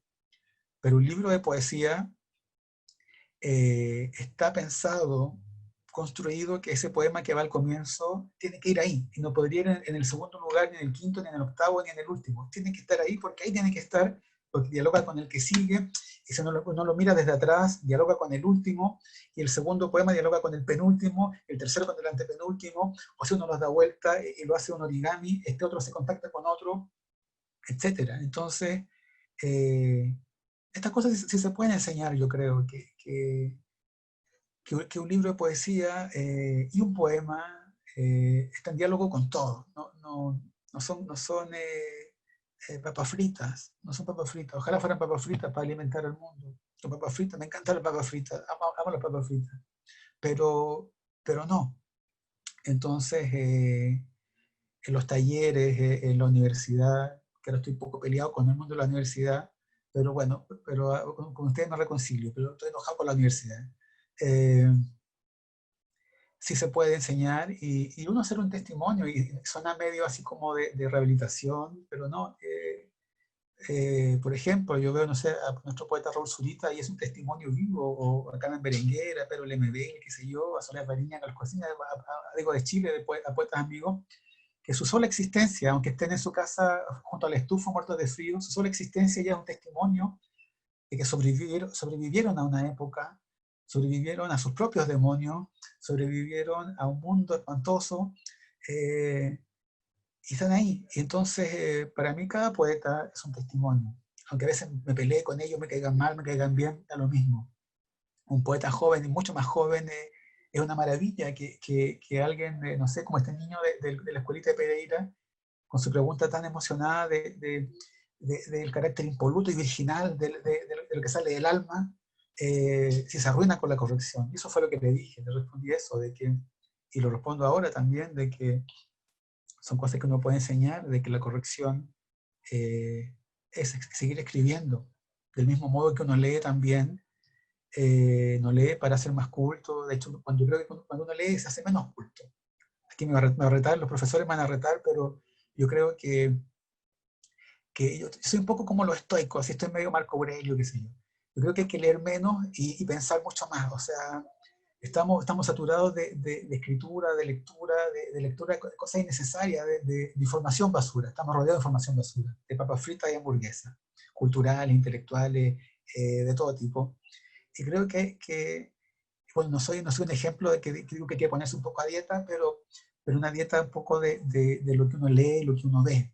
Las redes sociales están llenas de hamburguesas grasosas, de información, está lleno de fake news, de comida, de cosas que hacen daño, comida espiritual que hace daño. De hecho, yo volví al Facebook ahora hace un ratito solo para conectarme acá, pero me salí por lo mismo, porque siento que las redes, uno lee mucho, y ahí está un poco el problema, que uno lee muchas cosas y que uno se lo lleva a la cabeza, a la noche, y son cosas que están pensadas justamente para eso, para dañarte, para quitarte el optimismo. Muchas veces uno ve, está en redes sociales, el Facebook, lo que sea, y uno ve noticias horribles, pero horribles, cada 4 minutos. No hay ser humano que no se pueda compadecer de eso. Y alguien me dirá, pero es la realidad. Sí, pero la realidad está dosificada, no te ponen 10 asesinatos, 10 violaciones, una guerra, hambre, dolor. Pero si tú ves una red social, por ejemplo, con 5 horas de dolor, evidentemente tú vas a querer que este mundo se vaya a la mierda. Discúlpenme el exabrupto. Y justamente los profesores, profesoras, gente que trabajamos con otras personas, que hacemos poesía, arte, nuestra lucha es porque el mundo no se vaya a la mierda. Nuestra lucha es porque la gente no pierda la esperanza, no pierda la fe, que no puede ganar el miedo, no puede ganar el odio, no puede ganar, no puede ganar. Y nuestra labor como maestros, como maestras, como enfermeras, como personas que cuidan ancianos, que cuidan niños, que cuidan gente enferma, que podemos escribir, que podemos leer, que tenemos el don de poder expresar lo que está adentro de nosotros, no podemos permitir que ganen los malos. Y los malos son justamente el miedo, la ignorancia, el odio. Y nuestra labor ahí quizás es media mesiánica, no es lo mismo, pero nuestra labor es una labor ética, una labor de no dejarlos ganar, no dejarlos ganar, y que si un muchacho, una muchacha escribe, o un anciano que está enfermo de cáncer, está muriendo, que escriba, que escriba y escriba y escriba, porque esos poemas van a vivir mucho más que lamentablemente esa persona. Entonces, sí se puede enseñar poesía, pero esta poesía.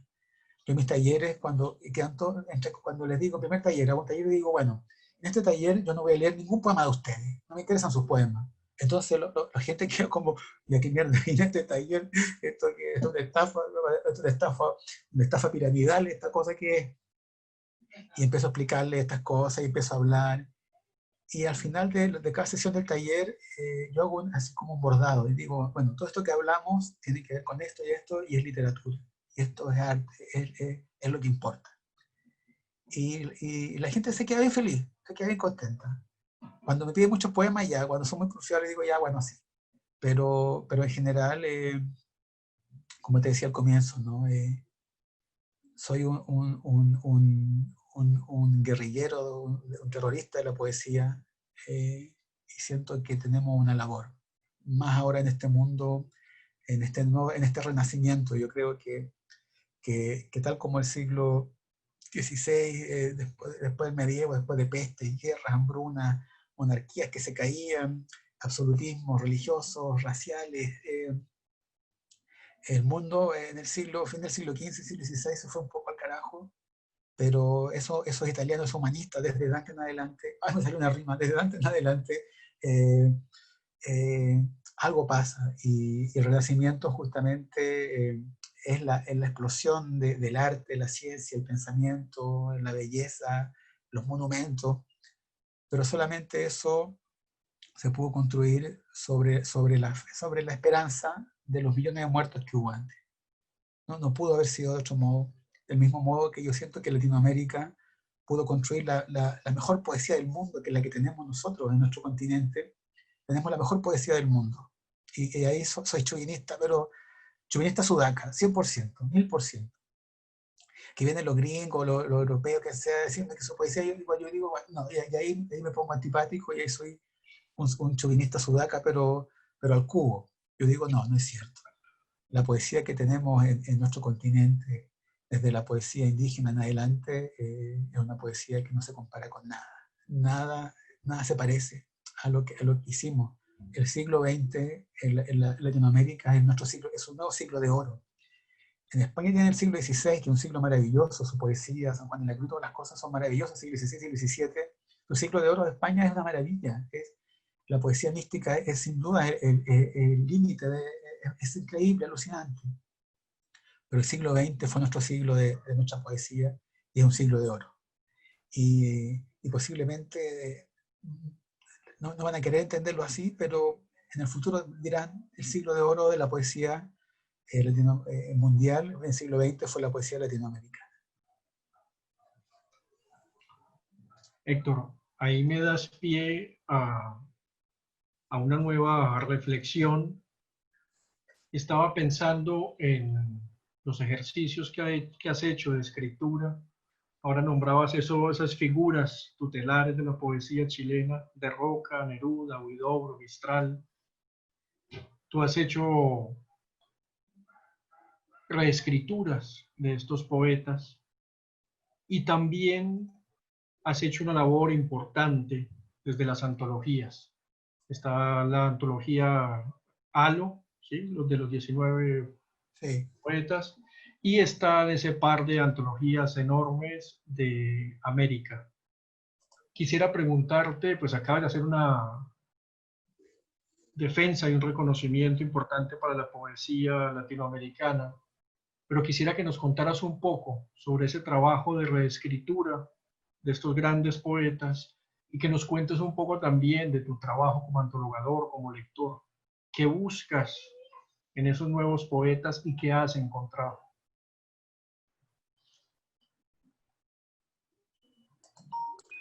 Para mí, la antología, tengo cariño a todo. Hay cosas que generalmente en el mundillo poético se odian varias cosas. La gente odia las generaciones, odia las antologías, odia a los poetas, odia el mundillo, y son cosas que a mí me encantan, soy al revés de todo.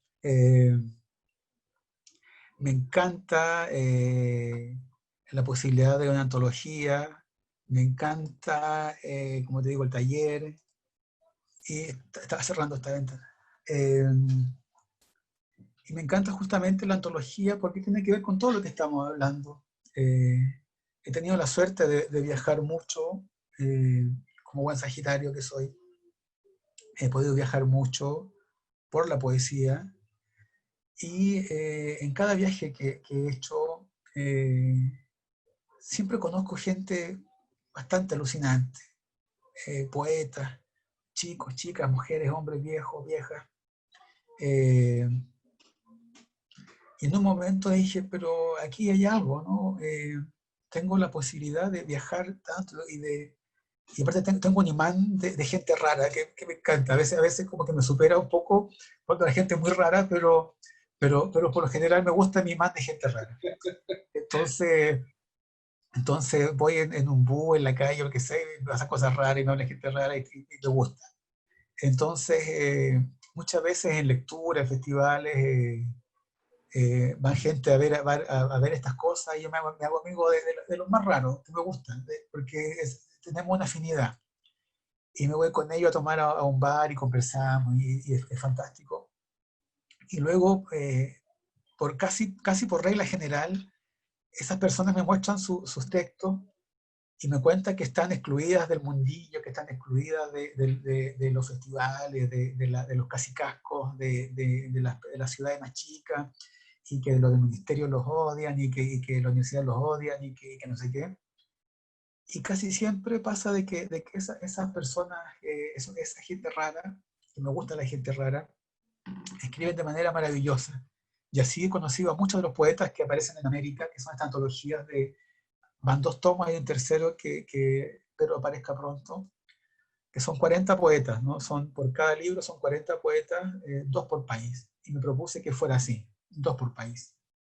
Y de todos los países de Latinoamérica, porque hacer antologías como ganador, como que no hay riesgo, ¿no? De la poesía de Chile, países más grandes, qué sé yo, como que ya sí, sí, puede ser. Pero cuando hay que chambear, como se dice en México, y buscar poemas de poesía de El Salvador, poesía de Costa Rica, poesía de Paraguay, poesía de qué sé yo, eh, creo que ahí hay un reto como uno, como editor de un libro así, y como poeta, y como generosidad, y como curiosidad, y como alguien que ama la poesía, que siempre uno dice, ¿qué habrá de poesía en Paraguay? ¿Qué habrá de poesía en Bolivia? ¿Qué habrá de poesía en Honduras? ¿Qué habrá de poesía en Panamá? Y si uno tiene la suerte de viajar, sería mezquino no mostrar eso, no darlo a conocer a esos autores, esas autoras maravillosos que están en América, en los dos Américas, y que son eso, el único requisito, y tampoco andaba haciendo como un casting, sino que conocía gente rara, y bueno, algunos son tan raros, algunos ya dejaron de ser raros, algunos están muy señores y muy señoras, pero bueno, pero en su momento era gente rara, y, y había una escritura que conectaba, que coincidía con lo que yo estaba pensando de lo que podía ser un presente de la poesía latinoamericana, un presente, una poesía del siglo XXI, que es algo que un poco no te respondí antes con respecto a la generación, al taller de Balmaceda, que para mí es clave. Me gusta el asunto de las generaciones porque justamente para mí una generación no es otra cosa que la gente que tú compartes una vida literaria, con la gente que tú vas a un taller, a un bar a tomarte una cerveza, a hablar de poesía, con quien tú te vas a una lectura a ver una presentación de un libro, con quien vas a un recital de algún poeta en la universidad, y después te vas de regreso a casa conversando de lo tanto que te gustó o lo tanto que no te gustó. Para mí eso es una generación poética con quien comparte una vida literaria, ni siquiera como protagonista, sino que puede ser como un espectador y ya está, no es más que eso. Pero es importante cuando esa persona que te acompaña, esos amigos, esas amigas, son tus interlocutores. Y tiene que ver con lo que hablábamos al comienzo, de que un poema siempre es un triunfo. Uno cuando escribe un poema, ya que estamos mucho con los griegos, la musa o el daimon o el dios, qué sé yo, que es la parte bonita, ¿no? de la creación, pero también uno tiene que enfrentarse con sus demonios, sus fantasmas, sus traumas, su dolor, su pesadilla, su angustia, su depresión, etcétera. Entonces, dentro de uno se repite el mundo y por eso los mitos van a funcionar infinitamente, porque los mitos no son más que eso, el paso del cosmos al caos, del caos al mundo, del mundo al vacío, del vacío al caos y así vamos. Y en esa relación está todo lo que nos pasa está ahí. Y esa guerra, ¿no? Del héroe contra el monstruo, que de Jasón y que están todos los mitos en todas las culturas, no es otra cosa que la pelea interna que tenemos nosotros, cada ser humano, cada hombre, cada mujer, dentro de sí mismo. Entonces, las poetas lo que hacemos un poco es somos un poco como los escribas de esa lucha que se da en nosotros y que también es nuestra y que a veces ganamos cuando aparece un poema o también la perdemos. A veces también perdemos la batalla. Y hay muchos poetas en Colombia, yo sé que hay muchos poetas suicidas, por ejemplo, como también hay en Ecuador y qué sé yo, o poetas que al final no pueden con esto, que se les va la vida y terminan muy mal. En Chile hubo muchos poetas de la época de los 50 que terminaron mucho en el alcoholismo, muchos suicidándose, mucho en muy malas condiciones, porque a veces esta batalla no es tan ideal como siempre, no siempre gana Aquiles, no siempre gana Heracles, sino que a veces gana la Gorgona, ganan las Iriñas, ganan las Moiras, a veces gana el otro, el monstruo. Entonces no siempre olímpica la cosa. Entonces, por eso, cuando yo encontré estos poemas, esta poesía con estas personas de América o de algo que eran los poetas jóvenes de acá, yo sentí que tenía la obligación de reunirlas y de publicarlas como libro. ¿Y qué fue lo que hice? Y no es más que eso, es parte de un viaje geográfico, real, territorial, un viaje mental, un viaje poético y un viaje por lo que yo creo que es el inconsciente de nuestro continente, que es la poesía. Entonces, fui muy feliz haciendo esos libros. Muchas gracias, Héctor. Héctor, voy a hacer un paréntesis porque hay comentarios por aquí en Facebook de tus amigos, amigas, gente que te quiere bastante. Nos acompañas desde Perú, desde Ecuador, desde Argentina. Te saluda Marcela Correa, María Elcira Brum, Ay, qué linda, María. Sí. Elías Rivadeneira, también te saluda de Ecuador. Rafael Muy García aquí, Godo, María. Rafael García Qué bien, Godo, me digo, gran Leda, poeta, es un poeta de América, Rafael, un gran poeta peruano. Leda Quintana, La Leda también, mi amiga es peruana. Yo amo el Perú, yo nací equivocado, yo creo. Yo creo que mi no era nací un poquito más arriba. Yo me siento tan feliz en el Perú, amo tanto el Perú, Bolivia, el Ecuador, Colombia también, pero está muy arriba. Pero yo siempre, mi corazoncito es un corazoncito andino. Me siento una llamita. Por eso me gusta el fuego, a lo mejor porque soy una llamita, pero bueno. Leda dice, papá, morir en el río, qué bello escucharte y escuchar a Aurora. Celebro tu sensibilidad y lucidez, querido Héctor. Abrazos desde Lima. Gracias, amiga Leda. Muchas gracias. También te saluda Beethoven Medina, desde Muchas Trujillo, gracias. Perú. Tanto mis amigos peruanos, qué fantástico, lo extrañaba. Francia Ibed también te saluda, de la De ciudad de México, Palmeras. qué lindo, qué lindo. Esteban Moraga te saluda. De Chillán.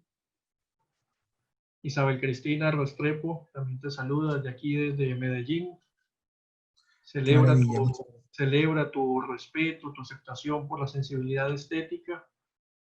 Cuenta que está escribiendo un pequeño diario para su pequeña chiquita que viene en camino. Qué Chiquita que, maravilla.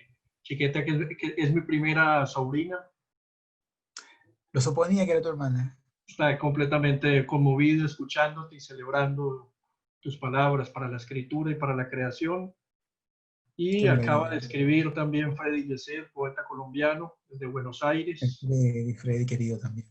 Gran Y dice, poeta. y dice raro vos. Mucho orgullosamente raro. Orgullosamente. Un poema siempre es un triunfo, muy cierto.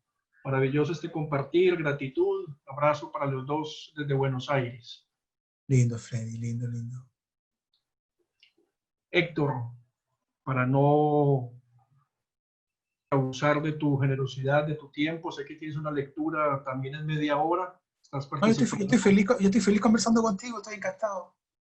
Yo también, y hay bastante, ¿no? Hay bastante para conversar. Héctor, hay una tradición enorme. Esto ya es repetir lugares comunes, pero hay grandes nombres que nos acompañan desde Chile. Ya mencionábamos esas cuatro figuras tutelares, pero también está Diego Maqueira, está Soledad Fariña, está Berenguer, Carlos Cosiña, Sonde. Bueno, ahí creo que estás muy bien acompañado. Solamente por hablar de una generación, viene otra y vendrán otras, lógicamente.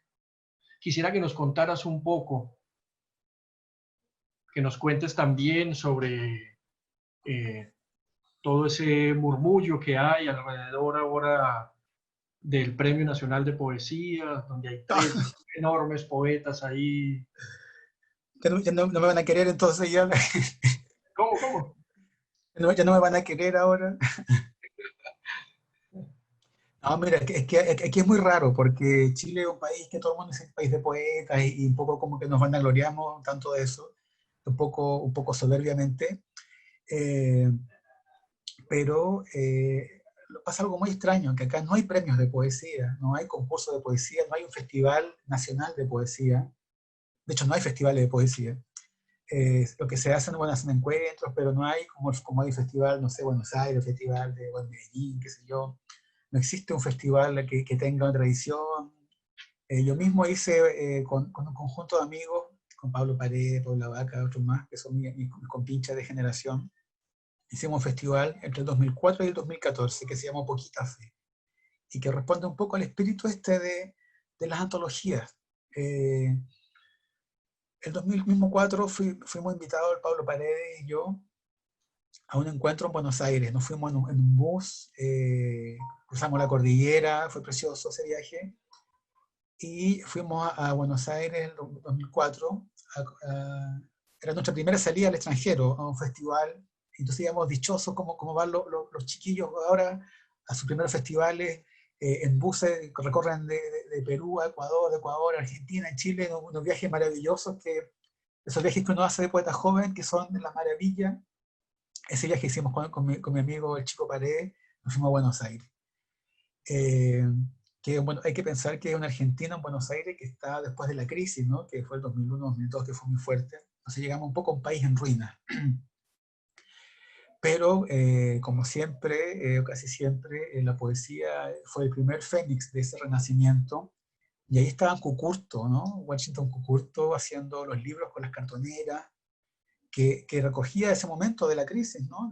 Que hicieron algo muy lógico. Si estamos llenos de basura, de cartón, de cosas en la calle, pues hagamos los libros de poesía. Y la metáfora, yo también fui editor cartonero en México. Para mí la metáfora del libro de cartonero es la metáfora del arte y la metáfora de la vida, que es convertir la basura, convertir la mierda en belleza.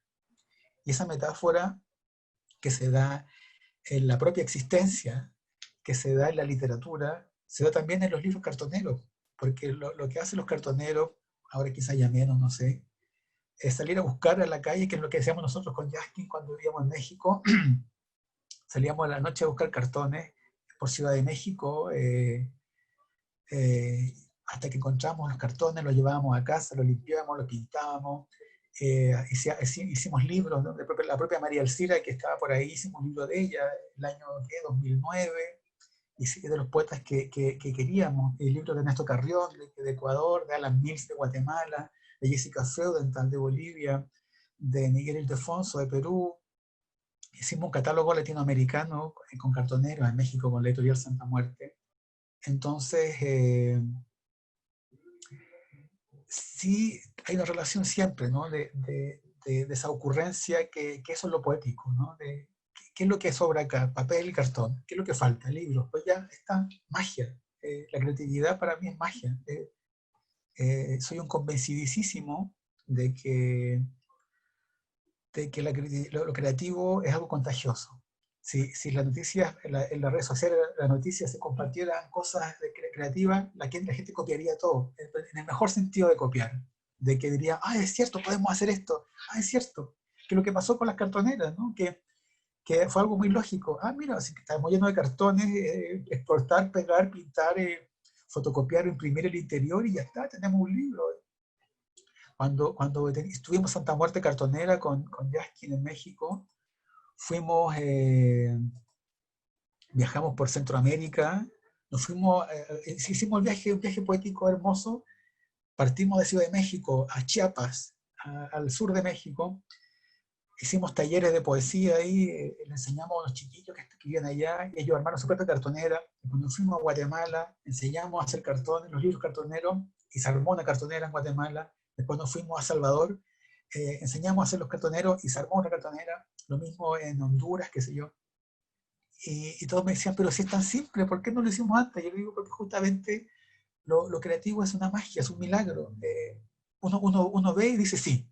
Ni siquiera se hace mayor explicación científica, ni objetivo, metodología. Hay cosas que uno ve y dice sí, sí, y son definitivas. Uno dice sí, esto es. Y con los cartoneros pasó eso. Pasó que uno veía el proyecto y veía el libro cartonero y era así, sí, esto es así. Hicimos talleres en escuelitas, hicimos talleres en universidades, hicimos talleres en centros culturales, hicimos talleres en congresos, invitados por el gobierno, hicimos mil cosas. pero mi experiencia cartonera, la que más me emocionó y la que guardo así profundamente fue que estábamos en Tegucigalpa, en Honduras, y nos invitaron a un pueblito, eh, a San Juan, un pueblito mágico. Y fuimos allá y nosotros dijimos, bueno, que tengan el cartón allá y con eso basta. Y nos dijeron, es que ni siquiera hay cartón, ni nada. Entonces dijimos, bueno, vamos a viajar con cartones. Y estábamos en esos buses, los picabús, los buses de Centroamérica, con cartones, con todo, las pinturitas, las témperas, el corte de cartón, todos los materiales. Y llegamos a una escuelita que era una casa, y estaban los apoderados fuera esperándonos, y había una chica que es un ángel, que era la profesora, que le enseñaba todas las cosas, todos los ramos, todas las asignaturas a sus niños que andaban descalzos, niños con mucho sufrimiento. Entonces, con Yaskin dijimos, bueno, vamos a hacer libro de poesía. Y después dijimos, no, ocupemos las páginas en blanco. Y la profesora dijo, es que sería mejor que dejen las páginas en blanco porque los niños no tienen cuadernos, no tienen dónde escribir. Entonces, con Yaskin dijimos, sí. Las fotocopias las guardamos, da lo mismo, las guardamos, pero hagamos los libros en blanco. Y cuando salimos, estaban los apoderados esperándonos, y la emoción me emociona, porque nunca vi un agradecimiento a esos padres que nos decían, nuestros hijos no tienen cuadernos para escribir, no tienen dónde escribir. Y nosotros dijimos, es un cuaderno, es un cartón pegado, no es un cuaderno, no es un libro. Es un cartón que los niños nos pintaron. Y dijeron, es que nunca han tenido un cuaderno. Entonces, yo ahí me di cuenta del poder que tiene el arte, la poesía, que es un milagro. Es un milagro. Me olvidé de la pregunta primera, pero bueno, me fui por otra cosa. Valió la pena cada una de tus palabras y el olvido. Agradezco el olvido para que llegaras a esa historia tan bella que nos compartes, querido Héctor. Muchas gracias.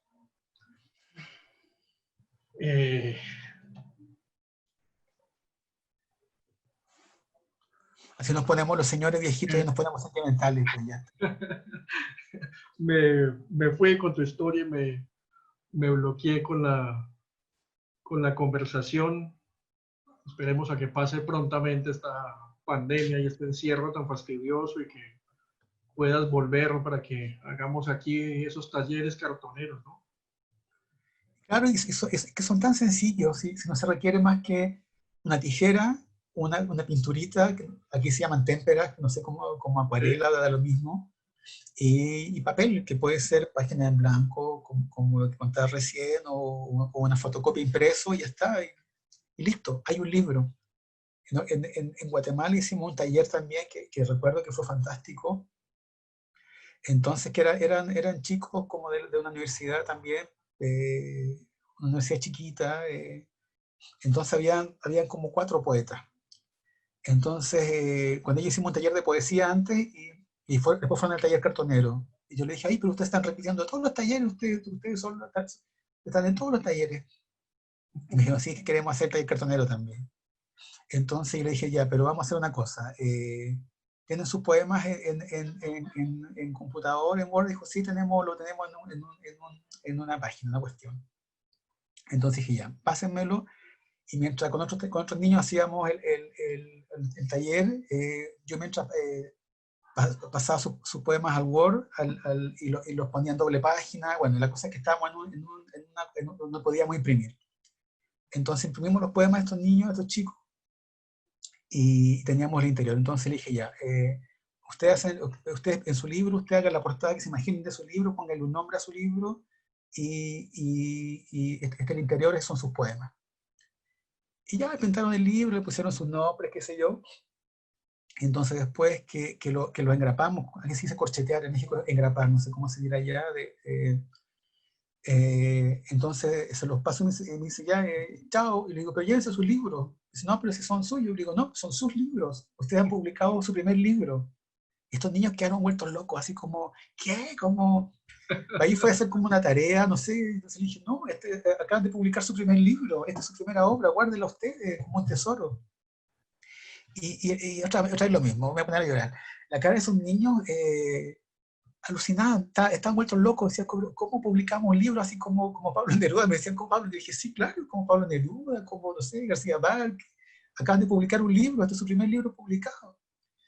Y la cara de esos niños fueron tan felices y sin duda, entonces ese fue su primer libro y lo hicieron ellos, literalmente lo hicieron, lo escribieron, lo pintaron, recortaron el cartón. Entonces, esto y como te digo, como te decía al comienzo, tiene que ver con los poemas, tiene que ver con la poesía, ¿no? Tiene que ver con la experiencia de la vida, tiene que ver con lo que uno es parte de una red mayor. Si yo tuviera que pensar en un poema, yo creo que todos somos un poema en el sentido de que todos somos parte de una poesía, todos somos un poema de una poesía, de la poesía que es algo mayor. Y no es que la poesía sea un conjunto de poemas, todo lo contrario. Eh, la poesía, como decía al comienzo, es algo que no tiene que ver con los poemas. Los poemas, por eso mío, yo no soy de, tu poema bueno, tu poema malo, que son sonetos, son sonetos. Me da exactamente lo mismo, no me importa. Lo que me importa es lo que está atrás de ese poema. Cuántas noches sin dormir, cuántas veces se rieron de ese niño. También me pasó que, esta es la última historia, porque también me voy a poner a llorar. Esta fue ¿dónde fue esta historia? Esto es creo que en El Salvador creo que fue. Que yo, Centroamérica, amo Centroamérica, me parece un lugar, pero que es una maravilla yo creo que todo poeta, artista, todo ser humano que se precie de llamarse humano tiene que conocer Centroamérica, porque todo cambia, no se parece ni a México, ni a Sudamérica, ni al Caribe, ni nada. Centroamérica es un lugar que es una experiencia, no es un lugar. Hay que estar ahí para entender un poco lo que es el mundo. Entonces, hicimos un taller sí creo que no fue en El Salvador, y, pero ahí como que había un niño que era un chiquillo también de como unos 11, era un niñito en realidad, y que era como un niñito pesadilla, que el niñito era inquieto y que hablaba mucho en la clase, que los profesores lo detestaban y que ningún problema. Y que como yo con mi imán de gente rara y con el niñito como que nos miramos como que nos caímos bien. Entonces él fue a la lectura poética y después me dijo, ay, pero los poemas son fáciles de escribir, entonces como que si no cualquier cosa, como, yo dijo, ah, pero si son fáciles, como que cualquiera los puede hacer. Y le dije, claro, pero cualquiera los puede hacer. Entonces, después al día siguiente llegó, porque tuvimos dos jornadas en ese encuentro. Después al día siguiente este niño llegó con unos poemas, que era súper lindo, era precioso. Y dijo, aquí hice los poemas. Y yo le dije, ah, pero qué fantástico. El poema me dijo, ah, sí, me entretuvo, me gustó.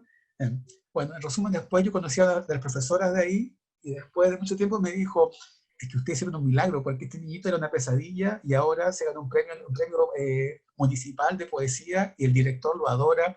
Y es como que el colegio era famoso porque había ese niño poeta. Entonces dijo, ahora dijo todo lo detestaba porque el cabrón era insoportable, pero el chico era insoportable, pero ahora después que se ganó el concurso, y ahora lo quieren mandar a un concurso nacional y van a darle, quieren que después estudie literatura, no sé qué. Entonces era el orgullo primero de su casa, y en su casa no lo querían mucho porque era niño así como somos todos los niños medio raros. Entonces en su casa no lo querían mucho, en la escuela tampoco lo querían mucho. Yo creo que su amigo tampoco lo quería mucho porque el niñito era bien especial, tenía un carácter bien fueguino, era bien de fuego ese niño. Entonces creo que nadie lo quería mucho, pero él encontró su don, encontró algo donde ese fuego, ese ánima, ese espíritu que tenía él tan desbordado, encontró su lugar, que era escribiendo. Y por eso yo me vi en él y yo me sentí, y dije, soy yo 30 años después. Y dije, soy yo, ese niño soy yo. Y todos esos niños niños, niñas que se encajan del mundo porque son distintos al resto del modo que sean, cuando encuentran un camino de expresión, encuentran un camino de justicia. Entonces ese niño, ese niño lo tengo así como un héroe, o sea, perdí el contacto con él todo, pero me encanta contar esto porque tiene que ver con lo que hablaba al comienzo, de la poesía como transformación, como fuego, y ese niño es el ejemplo más claro de cómo alguien puede transformarse, un niño problema que en su familia no lo quería mucho, ni la escuela, ni nadie. Se convirtió en el niño más querido de esa escuelita porque es poeta y le fue fantástico. Y eso es un milagro, son los milagros, son milagros, sí, milagros, me gusta esa palabra. Es la palabra. Querido Héctor, hay un libro del que quisiera hablar, pero el tiempo nos va corriendo, y es el libro Buenas noches, Luciérnaga. Un libro que te confieso como lector que quiero bastante, que frecuento bastante. Un libro sincero, a Demasiado. rabiar demasiado, a rabiar en la sinceridad, en la necesidad del decir.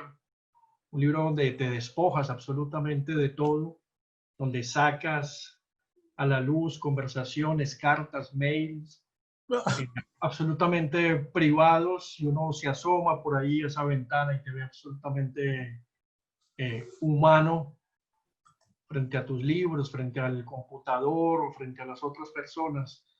Quisiera que habláramos un poco, que nos contaras sobre ese libro, qué significa para ti. Hay una frase que me gusta mucho, bueno, hay muchas, pero en una de ellas dice: uno se desespera y empieza a distorsionar el lenguaje hasta sus límites.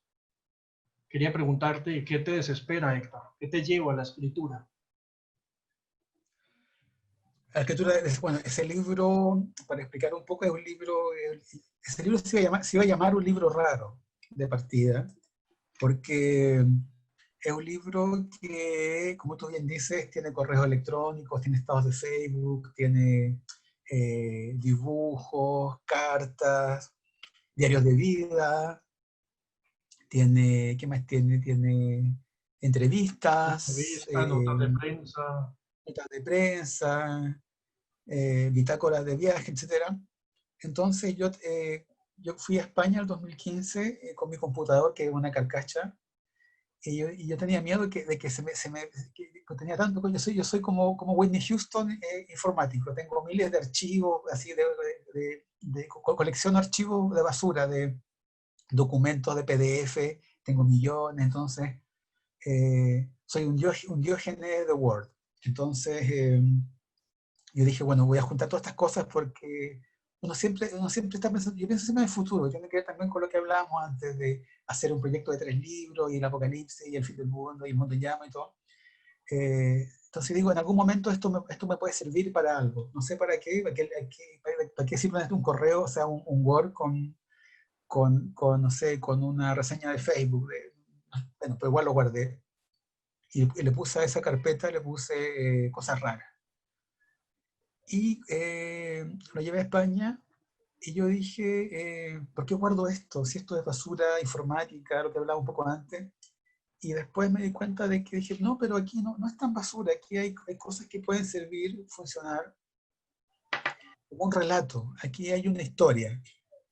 Y me pasé como 3 días encerrado en el hotel que estaba buscando, dije, ¿cuál es la historia de todo esto? Eh, y después como el tercer dije, no, dije, voy a abortar este plan, no hay historia. Y después como que me fui a duchar y me miré en el espejo y dije, bueno, esta es la historia de ¿por qué por qué estoy en España? Mi primera vez en España, estaba emocionado, un poco asustado. Dije, ¿cómo un chico que empezó a los 19 años, que viene de origen muy humilde, con muchas cosas en contra para que la poesía no hubiese llegado a su vida, pero llegó? ¿Por qué estoy en España en un congreso precioso, en un hotel precioso? Eh, me habían regalado un montón de libros preciosos. Y digo, entonces digo, esta es la historia, ¿qué estoy haciendo aquí? Este que está en el espejo es el mismo niño ese que llegó a un taller de Balmaceda en el año 99, y es la misma persona.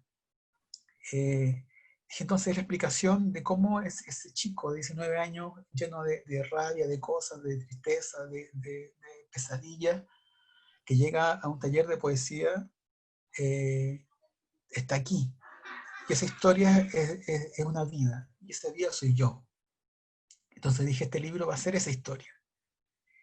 Y el libro estaba hecho, no tuve que buscar mucho más porque todos esos materiales tenían que ver con eso, era esa vida, era la vida de un poeta. Y puede sonar muy pedante decir un poeta, pero para mí ser poeta es eso, alguien que ha dedicado su vida a ni siquiera escribir poemas.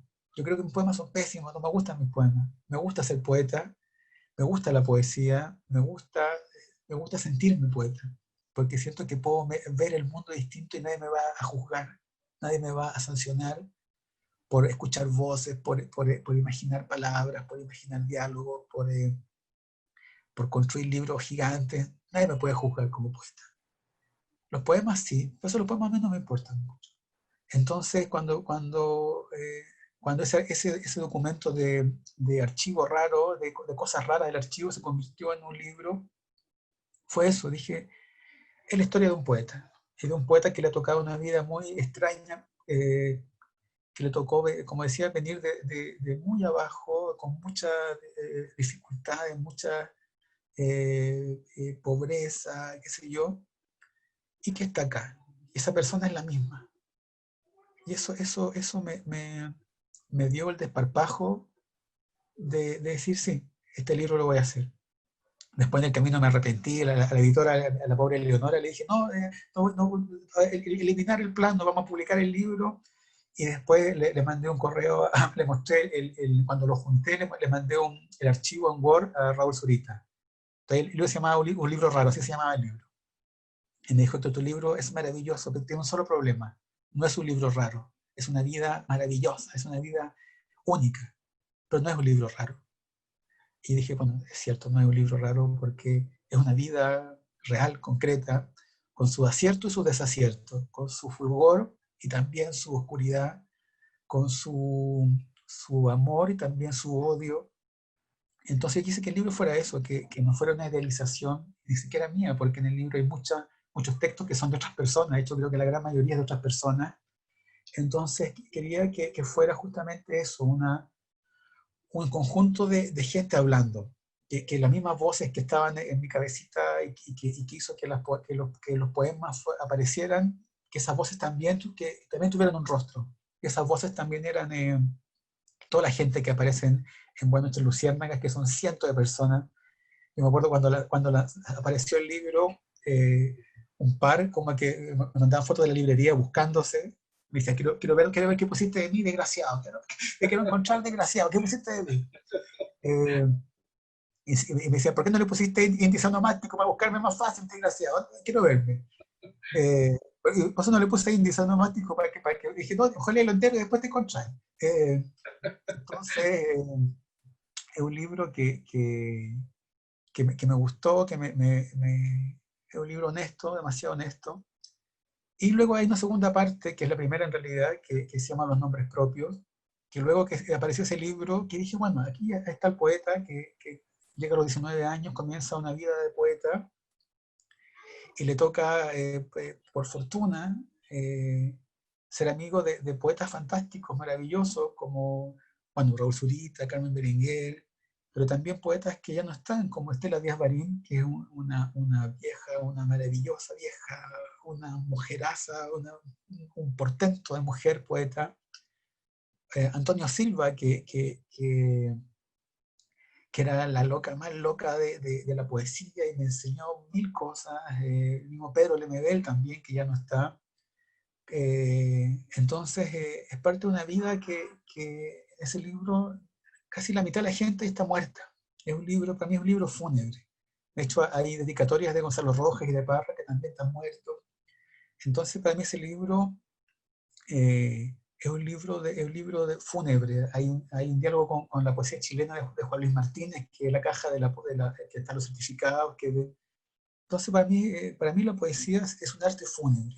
Es un arte fúnebre y siento que ese libro es también de hecho la portada, para mí siempre dije es un muerto, que cuando se muere, yo creo que cuando se muere pasa un poco la portada, sí, la puedes mostrar ahí yo creo la portada del libro, de las Luciérnagas, porque yo creo que cuando uno se muere, la gravedad del sol o del agujero negro esa. La gravedad del agujero negro te lleva. Yo creo que cuando uno se muere, el cuerpo material, las células, los átomos, bueno, las células, todo, la carne, las tripas, la sangre, todo se queda por acá. Pero creo que, bueno, sí hay, en el centro de la galaxia hay un agujero negro. Y yo creo que ese agujero negro, la gravedad que tiene, se lleva algo así como el alma de las personas. Entonces nosotros nos vamos, nuestra alma se va a un agujero negro que está en el centro de la galaxia, y puede que sean las nanopartículas, las vibraciones, las cuerdas, pero algo nuestro se va a ese agujero negro. Y después de ese agujero negro, todos los muertos, todas las almas, todas esas cosas terminan ahí. Después ese agujero negro empiezan a crecer, crecer, crecer con todos los muertos que hay adentro, y ese agujero negro se come a otros, con otros muertos, con otras cosas que están ahí. Y que así poco va a ser, porque esto lo dice la astronomía. En cierto momento, los agujeros negros van a empezar a devorarse ellos mismos hasta que un agujero negro final sea el último que va a devorarse, que ya se ha devorado todo. Y ese agujero negro final va a ser tanta la gravedad y tanta la fuerza electromagnética y todas estas cosas, la interacción nuclear y todo eso, que ese agujero negro va a implosionar en sí mismo y se va a convertir en un punto, una singularidad.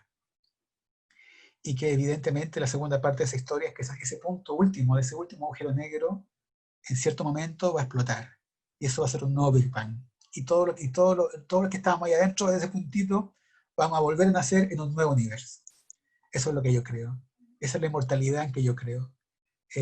No es como, no vamos a estar como que los testigos de Jehová, que en esas revistas tan bonitas que salen ahí como en Hawái, así como comiendo frutitas, jugando con los tigres. Ojalá fuera así. Pero yo creo que nuestra inmortalidad es menos glamurosa, sino que nuestras partículas, nuestras vibraciones, nuestras cuerdas se van a agujero negro, ese agujero negro se va a otro agujero negro y termina siendo el último punto de nuestro universo. Y ahí se acaba todo, pero ese punto final vuelve a explotar. Y ese es un Big Bang. Un nuevo universo comienza y seguimos ahí. Tal como nuestro Big Bang en el que estamos ahora, también comenzó de otro universo anterior, que también murieron gente y animalitos y toda la cosa. Y cada universo que nace es el remanente de un universo anterior. Y lo más chistoso de todo, que también creo, viste que cosas raras, pero bueno, orgullosamente raro. Y lo más chistoso de todo es que yo creo que uno piensa en un Big Bang, yo creo que hay Big Bang cada 5 segundos, cada 3 segundos. Hay trillones de multillones de Big Bang. El universo está lleno de Big Bang, y el multiverso, y como se llame, estamos repletos de Big Bang. Millones de universos se mueren, millones de universos renacen. Estamos ahí, no estamos ahí. Ese universo nuevo que nace de un universo anterior, seguimos estando ahí, y posiblemente en las combinaciones químicas, orgánicas, de agua, azufre, carbono, van a aparecer algunas cosas medias con pata y con pelo. Bueno, tú no, pero algunos sí, y vamos a volver a hacer otras vidas. Y vamos a vivir así infinitamente, convirtiéndonos en polvito al agujero negro, y en otro universo volvemos a hacer y nos vamos a ir, y nos vamos a volver, y así vamos, así. Y yo creo que esa es la eternidad de la vida. Y creo que ese, lo que hablaba Vishnu, o la mitología, o todo lo que habla la espiritualidad, los mitos, y uno sabe que cuando se muere una hojita de un árbol cae al suelo, y esa hojita sirve de abono a otras plantitas que están más abajo, y que esas plantitas sirven de alimento a otro animalito, y que la cajita de esa vaquita va a servir de vida a otro ser, a un reino fungi, y así va a ser.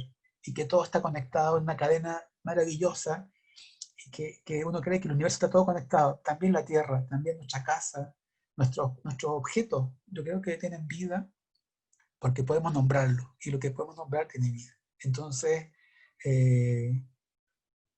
yo creo que eso, que el Big Bang es la despedida, pero una nueva bienvenida. Entonces, yo creo que todo está bien. Muchas gracias, querido Héctor. Héctor, yo creo que a todos nos quedó resonando tu experiencia de Centroamérica. Hay poemas que yo quiero muchísimo de O4, y quisiera que nos regalaras en tu voz dos de ellos para cerrar esta conversación. Ok, Es el poema Tegucigalpa, 15 de mayo. Está en la página 400. lo estoy buscando, estoy buscando. No hay afán.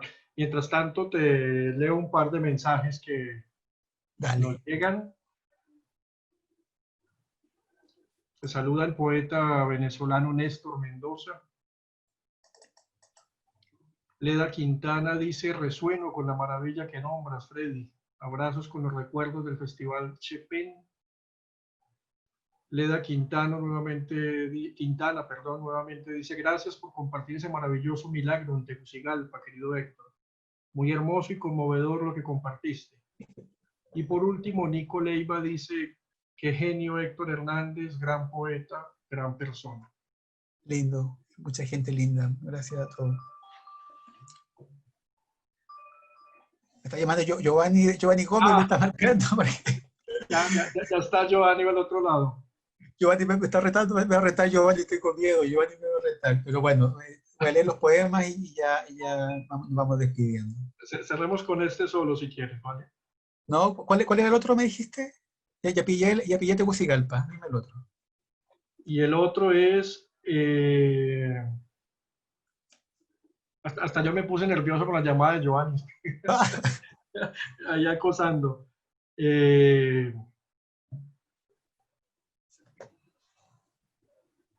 Por mientras voy a leer el Tegucigalpa y mientras tú lo buscas el otro. Yo lo leo, vale. Yo lo busco. Bueno, en la parte final de O4,